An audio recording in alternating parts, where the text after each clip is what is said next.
코로나가 이제 상황이 종결되는 시점에 왔는데 이렇게 감사하게도 코로나를 우리가 다 피할 수 있다는 게 얼마나 감사한지 모르겠네요.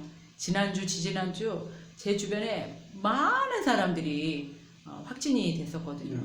감사합니다. 자, 오늘 예수 부활하셨다라는 제목으로 설교 말씀 나누겠어요. 만약 어떤 사람이 죽었는데 다시 살아난다면, 살아났다! 그러면 여러분 믿으시겠나요? 자, 요즘 코로나 때문에 장례식장이 초만원이 되어가지고 난리가 났다는 얘기들, 기사들 보셨죠? 네. 와, 그렇게 사망자가 많아서 장례식장에 이 시체들이 막 그 관이 쌓여 있고 그 화장하기 전까지 냉장고에 들어가야 되는데 그 관을 넣지를 못해가지고 시체가 쌓여 있었다는 그런 얘기를 들으면서 와, 정말 이 삶과 죽음이, 사람이 죽는다는 게 무엇인지라는 생각이 들었어요. 그렇게 화려한 삶을 살아도 정말 그 관짝이라고 하잖아요. 그렇게 냉장고에도 못 들어가는 그런 신세가 될 수가 있는 게 인간의 육체 몸덩어리구나, 이런 생각이 들었습니다. 만약에 근데 그 관에 들어가 있던 사람이 살아났다, 그럼 난리가 나겠죠. 말도 안 되는 일이죠. 그렇죠? 그렇다면 예수님의 부활은 진짜일까요? 예수님이 정말 죽었다가 살아났을까요? 우리 지난주에 나사로가 죽었다가 살아난 장면을 우리가 같이 성경을 공부했는데요. 말씀 나눴는데요. 예수가 부활한 것이 진짜일까? 상상 속에 만들어진 신학일까? 그냥 신화일까? 이런 생각 해보셨는지 모르겠어요. 만약에 길 가는 사람한테 예수님이 부활하셨다, 예수님이 2000년 전에 부활하셨다, 이런 얘기를 한다면 말도 안 되는 소리 하지 말라고. 아이고, 이 사람 저쪽 가서 난 그런 거 믿고 싶지 않으니까, 믿을 수 없으니까. 어떻게 죽은 사람이 살아나고 병든 사람이 고쳐지고, 아유, 그런 이상한 일이 어떻게 일어나? 그렇게 얘기할 수 있잖아요. 고린도전서에 보면 사도 바울이 이거를 딱 알았어요. 오늘은 본문이 마태복음하고 고린도전서하고 15장 두 군데만 필 거거든요. 그러니까 성경책을 갈피를 해 놓으셔가지고 두 군데만 볼게요. 고린도전서 15장 12절 보겠습니다. 343페이지. 지금 마태복음도 책갈피를 해 놓으시고 뭘 하나 끼워 놓으세요. 이런 걸 하나 끼워 놓으세요. 이런 걸 하나 끼워 놓으시고 343페이지요. 343페이지. 고린도전서 15장 12절. 이 고린도전서가요, 그 부활장이에요. 그래서 바울이 부활에 대해서 그냥 쫙 얘기해 놓은 게 고린도전서 15장이에요. 그래서 오늘 15장을 좀 집중적으로 말씀을 나누도록 하겠습니다. 343페이지. 아니요, 구약 말고 신약. 네. 43. 고린도 전서.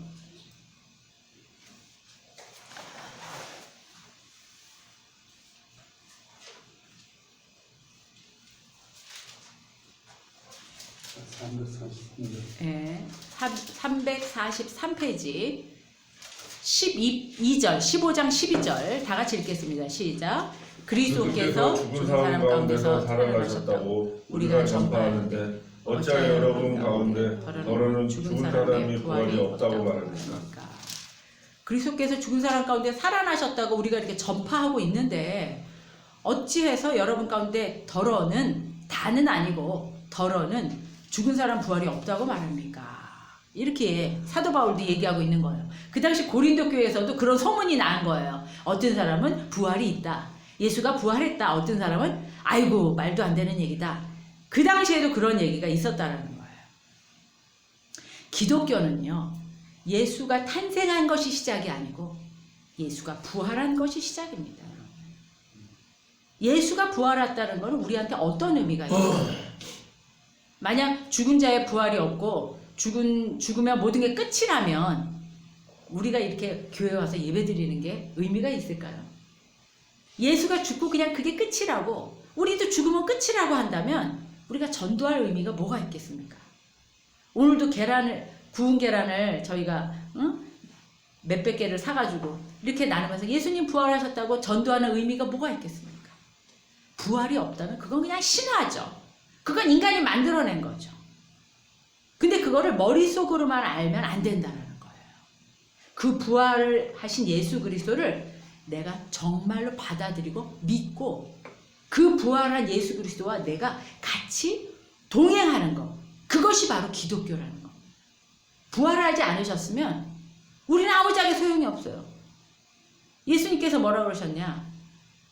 내가 너희와 영원히 함께 하겠다고 했고 너희를 고아처럼 버려두지 않겠다고 했고 내가 너희를 돌본다고 하셨거든요.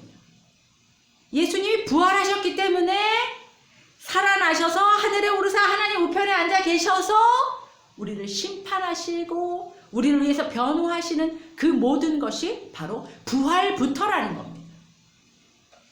예수의 부활을 우리가 믿지 않는다면 우리는 기독교인이 아니에요. 우리는 사실은 예수님을 못 믿고 있는 거예요. 여러분, 오늘 말씀을 통해서 예수님이 정말 부활하셨다. 그것이 사실이구나. 이것을 믿는 우리가 다 됐으면 좋겠습니다. 우리 아까 고린도전서 15장 15절 344페이지 15절 보면 다 같이 한번 15절 18절까지 한번 크게 읽어보겠습니다. 시작. 우리는 또한 하나님을 거짓되이 증언하는 자로 판명될 것입니다.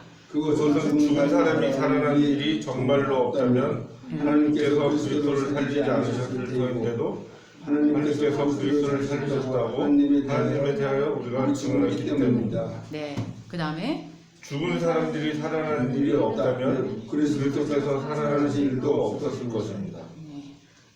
그리스도께서 살아나지 않으셨다면 여러분의 믿음은 없던 것이고 여러분은 아직도 죄 가운데 있을 것입니다. 그 다음에 18절 그리고 그리스도 안에서 잠든 사람들도 멸망했을 것입니다. 만약에 부활이 없다면 이런 일이 있을 것이다. 첫 번째는 뭐냐면 우리 믿음이 헛될 것이다. 하나님을 거짓되게 증언하는 자. 하나님이 예수를 살리셨다라고 우리가 얘기하는데 그게 다 거짓말이라는 거예요. 우리의 이 증언이 거짓으로 판명될 것이다. 우리는 거짓말하는 자다. 또 부활이 만약에 없다면 우리 믿음도 헛된 것이다. 왜냐하면 우리는 부활 소망을 갖고 있거든요. 그리스도 안에서 우리는 영원히 살 것이다. 우리 죄가 구원받고 우리는 영원히 살아 멸망해서 구원받았다. 이것도 우리 이 믿음도 헛된 것이 돼버린다는 겁니다. 예수가 부활했기 때문에 십자가 구원이 그것이 진짜 십자가의 구원이 우리 것이 된 것이고 예수가 부활했기 때문에 하나님의 아들이었다는 것이 판명이 된 것이고 예수가 부활했기 때문에 예수의 그냥 그 죽음이 아니고 그 십자가의 죽으심이 우리를 대신해서 우리의 죄를 깨끗하게 씻어주는 대속 죄물이 되셨다는 것이다. 그거라는 겁니다. 예수의 부활이 만약에 없다면 이 모든 것이 다 거짓말이라는 거예요. 그쵸? 자, 그래서 우리는 부활이 중요해요. 내가 부활한 예수를 믿느냐가 중요합니다. 오늘 예수의 죽으심과 부활이 내 삶에 어떤 의미가 있는지 나는 부활을 믿는지 잘 알아가는 시간이 됐으면 좋겠습니다. 자, 첫 번째로 우리가 관심을 가져야 될 것은 예수가 정말 부활하시고 이 땅에 오시고 이게 역사적인 사실인가? 부활이 역사적인 사실인가? 지금 이슬람권에서는 뭐라고 그러냐면은 이슬람을 믿는 사람들은 예수를 선지자라고 얘기해요. 그냥 사람이에요. 사람으로만 인정을 해요. 왜냐하면 예수가 태어났고 살았기 때문에 살아온 그 상황을 다 알기 때문에 예수가 사람인 건 인정을 해요. 그런데 이슬람 사람들은 예수가 하나님의 아들이라고는 인정을 안 해요. 부활을 인정하지 않아요. 우리는 부활을 인정해요. 그래서 기독교예요. 유대인들은 예수를 선지자라고 얘기해요. 지금도 예수를 선지자라고 얘기해요. 그리고 메시아를 아직도 기다리는 게 유대인들이잖아요. 유대인들은 아직도 예수를 인정 안 해요. 하나님의 아들이라고 인정하지 않습니다. 역사적인 사실일까요? 여기에 대해서 2000년이 지나는 동안 수많은 사람들이 밝혀내려고 끊임없이 너 그거 거짓말인 거 내가 밝혀낼 거야. 응? 이런 사람들이 도전했던 사람들이 많이 있었다는 거예요. 의사들, 변호사들, 과학자들 본때를 보여주려고 본때를 보여주려고 증거 자료들을 수집하면서. 이거는 예수가 가짜라는 것은 만약에 가짜라면 희대의 사기극이다. 전 인류한테 사기를 친 사기다, 사기. 그렇게 얘기를 한 사람이 무지 많이 있어요. 그 리 스트로베리라는 사람이 있는데 예일대 법대 출신이고 변호사 출신이었고요. 그 다음에 뉴욕 타임즈가 선정한 베스트셀러 작가인 사람이 있었어요. 근데 부인이 너무나 교회를 열심히 다니고 하나님을 믿으라고 하고 이러니까 이 사람이 싫었어요. 자긴 변호사예요. 법대 출신이에요.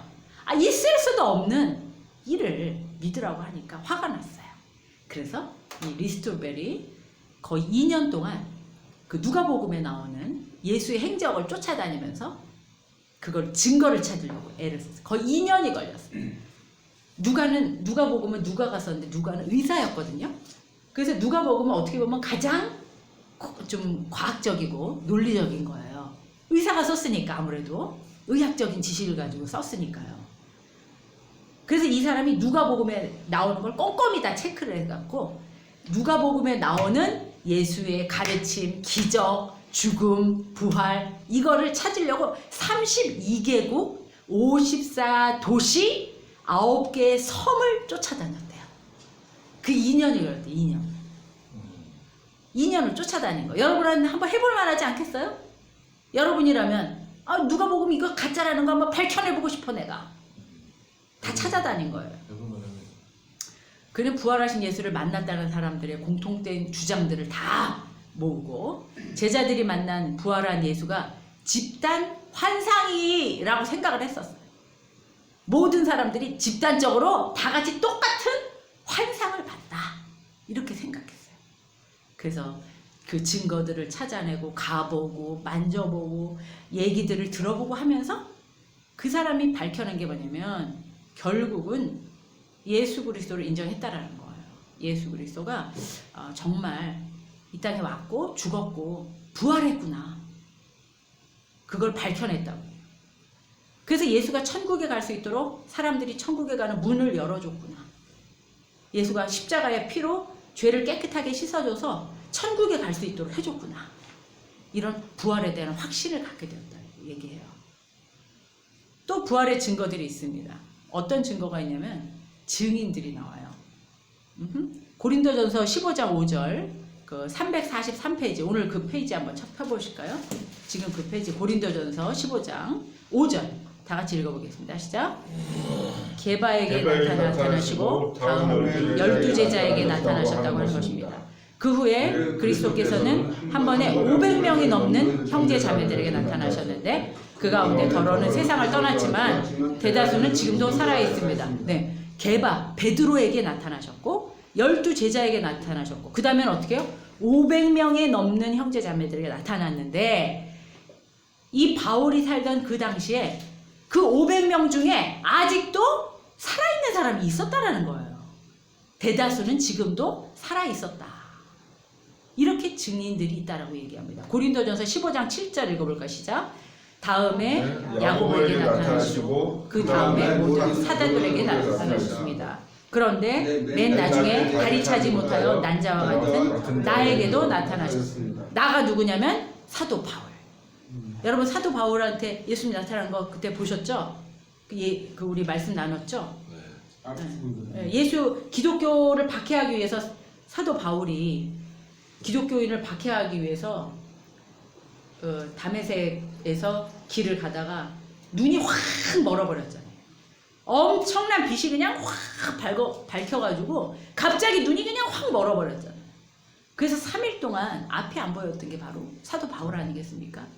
눈이 안 보여갖고 막 그 칼을 차고 기독교인을 죽이려고 달려가는 그 사도 바울한테 꼼짝 못하고 땅에 엎드려져가지고 예수 말씀하셨잖아요. 바울아 바울아 너 무엇하고 있니? 그러니까 바울이 당신이 누구십니까? 그러니까 예수님이 네가 핍박하고 네가 괴롭히고 고통을 주는 예수다. 그렇게 얘기하셨잖아요. 그래서 사도 바울이 나같이 응? 맨 나중에 나같이 다리 차지도 못하여 난 팔싹둥이라고 하잖아요. 응? 다리 차지 못하여 난 이 미숙한 자 나한테까지도 나타나 나타나셨습니다. 그래서 증인들이 이렇게 많다라고 얘기하고 있는 거예요. 500명의 증인들이 아직도 살아있는 증인들이 있다. 그리고 또 제일 처음 예수님이 부활하셔서 만난 사람들이 누구냐면 막달라 마리아와 여자들이었어요. 막달라 마리아와 다른 마리아. 그래서 예수님이 부활하시고 나서 제일 처음 여자들한테 만났다고 얘기를 하는 거예요. 증인을 여자들을 세우는 거예요. 그 당시에 여자들의 증인은 효력이 있었을까요? 전혀. 아기가 7살짜리 아기가 한 말을 증인으로 쓴다면 여러분 믿으시겠어요? 그거랑 똑같은 거예요. 근데 성경에 버젓이 나와요. 여자들을 제일 먼저 만나주셨다. 갑자기 예수께서 여자들과 마주쳐서 평안하냐고 말씀하셨다. 이렇게 나옵니다. 그 다음에 또 여러 가지 이제 증인이 쭉 나왔죠. 그 다음에 조작이 아닌 이유들이 또 있는데 500명이 일시에 말을 맞추기가 쉬울까요? 어려울까요? 만약에 조작이라면 500명이라는 사람을 일시에 말을 맞추기가 쉬울까요? 어려울까요? 10사람만 말을 맞춰서 우리 이렇게 하기로 하고 예수가 부활했다고 하고 정신 차려갖고 절대 말하면 안 되고 누구한테도 말하면 안 되고 이런 말을 했다고 해요. 10사람도 힘들고 100사람도 힘든데 500명이 일시에 봤다라는 거예요. 그것이 바로 조작이 아닌 증거라는 거. 그 다음에 또 만약에 이게 진짜라면 입을 맞췄다면 성경에 마태, 마가, 누가 복음에 똑같이 나오거든요. 이 장면이 예수의 부활이. 그러면 똑같이 썼을까요? 다르게 썼을까요? 마태, 마가, 누가 복음에 예수가 부활했다라는 그 장면이 똑같이 썼을 거 아니에요. 조작을 했다면. 그런데요. 만약에 우리가 똑같은 사건을 겪어요. 길을 가다가 오토바이 사고가 나는 거 봤어요. 그러면은 본 사람마다 조금씩 다르게 보겠죠. 그렇죠? 똑같이 보지는 않잖아요. 그게 사실이거든요. 사실은 그게 사실이잖아요. 근데 마태마가 누가복음에 보면은 다 다르게 나와요. 마태복음에는 제가 그래서 써갖고 왔거든요. 뭐라 그러냐면 안식일이 지나고 아래 이래의 첫날 동이 틀 무렵에 막달라 마리아와 다른 마리아가 무덤을 보러 갔다. 그런데 무덤을 보러 갔는데 갑자기 큰 지진이 났다. 이렇게 나와요. 마태복음에. 그래서 주님의 한 천사가 하늘에서 내려와 무덤에 다가와서 그 돌을 굴려내고 그 돌 위에 앉았다. 이렇게 나와요. 그러니까 막달라 마리아가 무덤을 보러 갔는데 지진이 났고 천사가 내려와서 무덤에 앉았고 돌을 굴려냈고 천사의 모습은 번개와 같았고 그의 옷은 눈과 같이 희었다. 이렇게 나와요. 마태복음에는. 근데 마가복음에는 똑같은 장면인데 뭐라고 얘기하냐면 그런데 눈을 들어보니 그 돌덩이는 이미 굴러져 있었다. 이렇게 나와요. 마가복음에는. 그 돌은 엄청나게 컸다. 그 여자들은 무덤 안으로 들어가 보니 웬 젊은 남자가 이미 흰 옷을 입고 오른쪽에 앉아있는 것을 보고 놀랐다. 이렇게 나온다는 거예요. 다르죠? 좀 다르죠? 에? 마태복음하고 마가복음이 좀 달라요. 그 다음 누가복음엔 또 뭐라고 하냐면 그들은 무덤옥이 막은 돌이 무덤에서 굴러져 나간 것을 보았다. 그들이 안으로 들어가 보니 주 예수의 시신이 없었다. 그래서 그들이 하는 이 일을 어떻게 해야 할지 몰라서 당황하고 있는데 그때 눈부신 옷을 입은 두 남자가 갑자기 그들 앞에 나타났다. 이렇게 나와요. 그러니까 똑같지가 않다라는 거예요. 비슷한 상황인데 어떤 곳에는 무덤이 갔을 때 열렸다고 했고 어떤 거는 이미 돌이 굴러져 있었다고 했고 어떤 곳은 무덤 안에 들어가 보니 그때 천사가 나타났다고 다 다르다라는 거예요. 이렇게 이 사실의 반증이라는 거죠. 이렇게 성경에 다르다는 것이. 그 다음에 부활 기록 시기가 너무 짧아가지고 조작할 시간적인 여유가 없었다라는 거예요. 부활하고 나서 그런 시간들이 없었다. 그 다음에 또 빈 무덤이 결정적인 증거다. 빈 무덤이. 이 빈 무덤에 관한 견해가 참 다양한데 제자들이 시체를 빼돌렸다느니 또 유대 로마 당국 등 지체 높은 자가 치웠다. 몰래 치웠다. 그리고 예수님의 부활을 처음으로 목격한 여인들이 땀 무덤에 갔다. 예수님의 무덤이 아니고 무덤을 잘못 찾아갔다. 번지수를. 이런 설도 있고 그렇다는 겁니다. 그래서 어떤 사람은 또 사실은 예수님이 죽은 것이 아니고 기절했었는데 상처가 치유돼 갖고 3일 만에 무덤에서 빠져나온 것이다. 이런 여러 가지 얘기들이 있다라고 얘기들을 하고 있어요. 그렇지만 빈 무덤은 확실하다라는 거예요. 무덤이 비어 있었다는 건 확실하다. 또 다른 것은 무엇이냐면 사도들의 변화입니다. 예수님이 부활 후에 사도들은요, 베드로가 어땠어요? 예수님이 십자가에 달리기 전날 잡혔을 때 나는 예수를 모른다고 했던 사람이에요. 하다못해 여종이 물어봤을 때도 아니에요, 난 절대 예수님을 몰라요. 그런 사람 나는 모릅니다. 3번 부인하자 닭이 울었잖아요. 그랬던 베드로가 부활한 예수님을 만나고 어떻게 됐냐면 십자가에 거꾸로 못 박혀서 죽기까지, 순교하기까지. 그래서 예수님의 제자들이 다 곳곳에서 다 목에 칼이 들어와도 나는 예수님을 믿는다. 예수님이 하나님의 아들인 걸 믿는다고 다 순교했습니다. 그것이 바로 부활의 증거다. 또 자신의 증언이 있습니다. 예수님께서 요한복음에 뭐라고 그러셨냐면 나는 아버지께로 와서 세상에 왔다. 나는 이제 세상을 떠나 다시 아버지께로 간다. 이렇게 미리 말씀을 하셨어요, 다. 그 다음에 또 요나의 표적밖에 너희들한테 보여줄 것이 없다. 너희가 성전을 허물어라. 그러면 내가 3일 만에 성전을 다시 세울 것이다. 이런 말씀도 하셨거든요. 이게 다 은유적인 표현인데 뭐냐면 다시 부활할 거를 이미 제자들한테 여러 번 말씀하셨어요. 예수는 성경의 예언대로 오셔서 죽으셨고 부활하셨고 다시 살아나셨습니다. 이것이 바로 하나님의 아들이라는 증거, 역사적인 사실이라는 것입니다. 예, 믿기 어렵지만 역사적인 사실이라는 것을 여러분이 다 믿으시기를 간절히 축원합니다. 여러분 세종대왕을 믿으시나요? 네. 이순신을 믿으시나요? 어떻게 믿으세요? 안 봤는데 어떻게 믿으세요? 역사적인 사실에 근거해서 믿지 않으십니까? 우리가 보지 않고 만나진 않았지만 예수님이 역사적인 예수라는 것을 내가 모른다고, 내가 이해 안 된다고 불신하는 것이 아니라 믿으신 여러분이 다 되시기를 축원합니다. 아멘. 역사적인 사실 예수를 믿었어요? 그럼 이 부활의 예수가 나한테 어떤 의미가 있는가? 그걸 한번 알아보는 시간을 갖겠어요. 예수가 부활했다라는 그 의미는 예수가 부활한 것이 나와 무슨 상관이 있냐면 예수님의 부활은 그가 하나님의 아들이라는 거예요. 그쵸?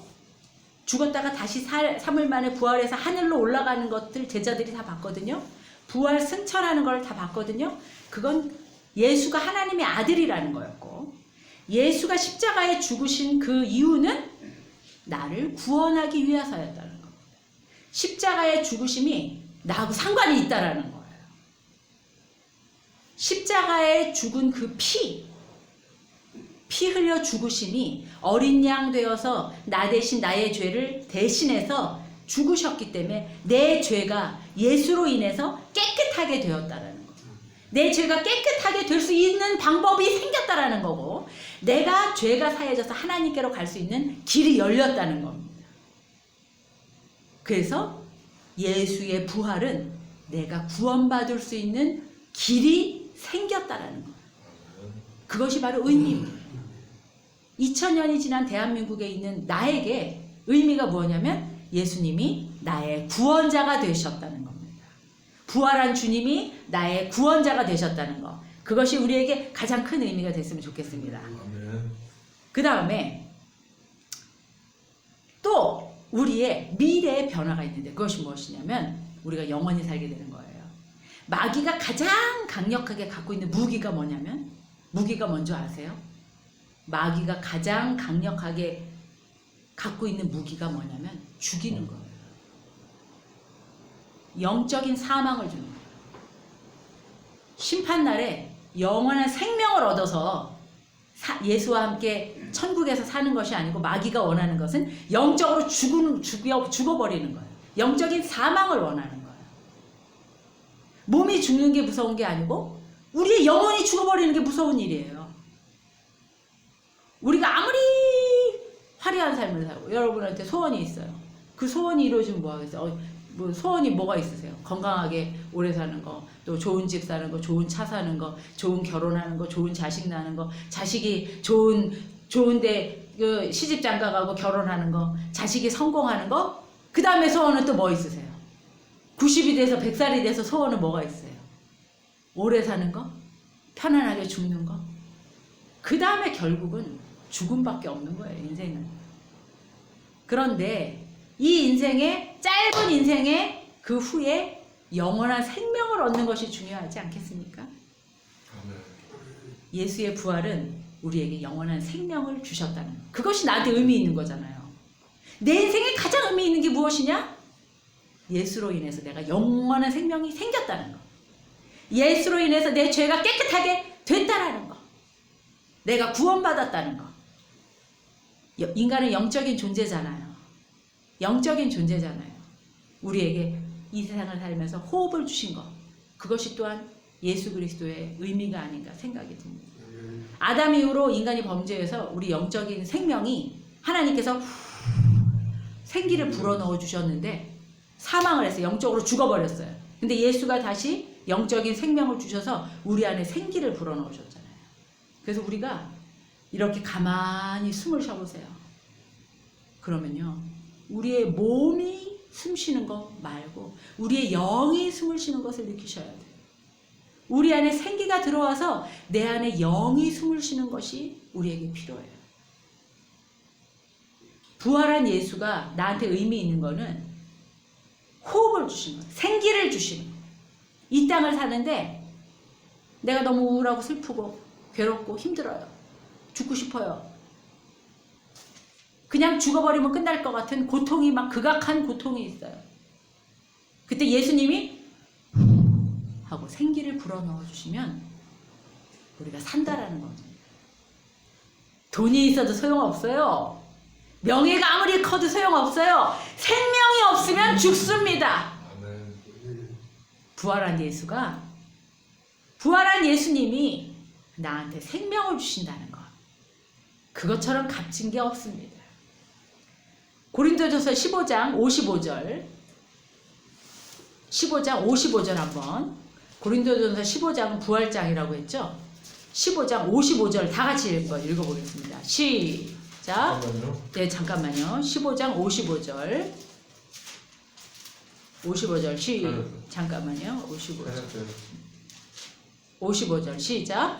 죽음아 너의 승리가 어디에 있느냐? 죽음아 너의 독침이 어디에 있느냐? 죽음의 독침은 죄요. 죄의 권세는 율법입니다. 그러나 우리 주 예수 그리스도를 통하여 우리에게 승리를 주시는 하나님께 우리는 감사를 드립니다. 죽음아, 사망아, 영원히 죽는 그 죽음아, 너 승리가 어딨냐? 조롱하는 거예요. 야, 네가 무슨 죽일 수 있냐? 죽음아, 너의 독침? 나를 죽이려는 그 독침이 어디 있느냐? 예수 그리스도의 부활로 말미암아 사망을 이겼다라는 거예요. 그것이 바로 우리의 의미입니다. 부활한 예수가 우리에게 주는 의미입니다. 살리는 것은 영이니 육은 무익합니다. 부활은 우리에게 생명을 주기 때문에 그것이 우리에게 생명이기 때문에 죽음에서 생명으로 이끌어진 거기 때문에 부활이 중요합니다. 부활로 말미암아 우리가 절망에서 소망으로 갈 수 있기 때문에 우리에게 유익하고 의미가 있습니다. 부활한 예수로 말미암아 우리가 극심한 고통에서 가장 기쁨으로 나아갈 수 있기 때문에 부활이 소중하고 의미가 있는 것입니다. 우리가 다 부활한 주님, 부활한 예수 그리스도와 동행하며 살기를 간절히 빌고 원합니다. 그렇다면 우리가 부활하면 어떻게? 우리도 부활할 텐데 예수 그리스도가 첫 열매라고 하셨어요. 예수 그리스도가 부활했기 때문에 우리도 부활합니다. 우리의 영혼이 죽지 않고 영원한 생명을 얻어서 부활해요. 어떤 몸으로 살아날까요? 15장 35절 한번 읽어볼까요? 15장 35절 시작. 그러나 죽은 사람이 어떻게 살아나며 그들은 어떤 몸으로 옵니까? 하고 묻는 사람이 있을 것입니다. 아, 죽은 사람이 어떻게 살아나고 죽으면 어떻게 돼요? 할아버지가 죽는 거하고 아기가 죽는 거하고 틀립니까? 어떻게 됩니까? 그러니까 사도 바울이 37절 한번 읽어보겠습니다. 시작. 그리고 그대가 뿌리는 것은 장차 생겨날 몸 그 자체가 아닙니다. 밀이든지 그 밖에 어떤 곡식이든지 다만 씨앗을 뿌리는 것입니다. 전혀 다른 모습으로 형체로 변화되고 썩지 않을 모습으로 된다라는 것입니다. 15장 41절 한번 읽어보겠습니다. 시작. 해의 영광이 다르고 달의 영광이 다르고 별들의 영광이 다릅니다. 별마다 영광이 또 다릅니다. 죽은 사람들의 부활도 이와 같습니다. 썩을 것으로 심는데 썩지 않을 것으로 살아납니다. 비천한 것으로 심는데 영광스러운 것으로 살아납니다. 약한 것으로 심는데 강한 것으로 살아납니다. 자연적인 몸으로 심는데 신령한 몸으로 살아납니다. 자연적인 몸이 있으면 신령한 몸도 있습니다. 아멘. 아멘. 아멘. 부활하는 것에 대해서 사람들이 물어볼 것이 분명한데 어떤 몸으로 살아가냐? 바울이 뭐라 그래요? 여러분, 만약에 씨를 심는데 해바라기 씨도 심고 또 무슨 씨가 있을까요? 또 사과 씨도 심고 씨앗이 보면 다 비슷비슷 별로 차이가 없지만 자라는 나면 엄청나게 다르잖아요. 너희는 그냥 썩어질 몸을 심는 뿐이다. 심는 것 뿐이다. 너희가 부활하면 해처럼 달처럼 별처럼 빛날 것인데 그 영광들이 다 다르게 그렇지만 너희가 상상하지 못할 만큼 아름답게 비천한 것으로 너희가 심지만 어떤 사람은 비천한 몸으로 심어요. 노숙자의 몸으로 겨울에 동살에서 죽어요. 비천한 몸으로 죽지만 영광스러운 것으로 살아날 수도 있고 약한 것으로 심지만 강한 것으로 살아나고 자연적인 것으로 심지만 신령한 몸으로 살아난다라고 부활의 몸에 대해서 얘기하고 있어요. 어떤 분은 또 얘기하기를 우리가 가장 아름다운 모습, 가장 예뻤었던 모습, 가장 환한 모습으로 살아날 것이다. 이렇게 얘기하는 사람도 있고 우리는 알 수 없지만 신령하고 아름다운 것으로. 그런데 단지 뭐가 있냐면 사도 바울이 순교한 사람이 죽은 그 영광과 해의 영광과 달의 영광과 별의 영광이 같다고요? 다르다고 얘기하고 있습니다. 하나님 앞에 다른 모습으로 부활할 것이다 라고 얘기하고 있습니다. 이것이 바로 지금도 우리와 함께 하시는 예수 그리스도와 우리가 함께하는 이유이고 부활한 예수가 우리가 함께 살아가야 되는 이유인 것입니다. 하나님께서는 그를 지극히 높이시고 모든 이름 위에 뛰어난 이름을 예수 그리스도에게 주셨어요. 그래서 모든 예수의 이름 앞에 모든 무릎을 꿇게 하셨다고 되어 있거든요. 모두가 예수 그리스도를 주님이라고 고백하며 하나님께 영광을 돌리게 그렇게 만들어 주셨습니다. 예수께서 다가와서 그들에게 말씀하셨습니다. 나는 하늘과 땅의 모든 권세를 받았다. 예수님은 하늘과 땅의 모든 권세를 받으신 분이고요. 이 세상의 모든 만물이 예수의 이름 앞에 무릎을 꿇게 만들어 주셨어요. 또 예수님께서 마태복음 오늘 본문 28장 20절에 보면 내가 세상 끝날까지 너희와 함께 있을 것이다 를 얘기하고 계세요. 또 요한복음 16장 24절에 보면 내 이름으로 아무것도 구하지 아니하였으나 구하라 그리하면 받으리니 너희 기쁨이 충만하게 될 것이다 라고 말씀하십니다. 우리는 이 예수와 함께 살고 있는 거예요. 부활한 예수가 말씀하고 계시는 거예요. 내가 너희와 끝날까지 함께 하실 것이다. 부활이 중요한 이유는요. 부활하신 예수와 내가 함께 살아간다는 거예요. 언제까지? 세상 끝날까지. 부활해서 영원한 하늘에서 해와 달처럼 빛나면서 그것이 예수님께서 십자가에 죽으시고 부활하신 이유입니다. 아멘. 아침마다 우리를 새롭게 하시는 하나님. 아침마다 우리에게 말씀하시고 아침마다 우리와 동행하시는 그 하나님. 부활하신 그 예수 그리스도가 우리와 영원토록 함께 계시기를 간절히 빌고 원합니다. 아멘. 아멘. 마치겠습니다. 아멘. 전능하신 주님 감사합니다. 우리 이 세상을 살아갈 때 불안한 일이 너무나 많고 염려되는 일이 너무나 많습니다. 그렇지만 하나님과 함께하는 것이 얼마나 안정감을 느끼고 편안한지요. 그 안정감을 포기하고 싶지 않습니다. 그 안정감을 붙들고 살길 원합니다. 부활한 예수 그리스도가 나와 우리 가정과 교회와 우리 나라와 영원히 함께하기를 간절히 원합니다. 축복하여 주시옵소서. 주님, 지금은 우리를 위해 피 흘려 돌아가신 예수 그리스도의 그 은혜와 하나님 아버지의 사랑하심과 지금도 우리와 늘 동행하시는 성령 하나님의 동행하심이 부활한 예수를 영원토록 섬기며 그와 동행하기로 결단하는 각 사람 머리 위에 지금부터 영원히 함께 계실지어다. 아멘. 아멘. 아멘.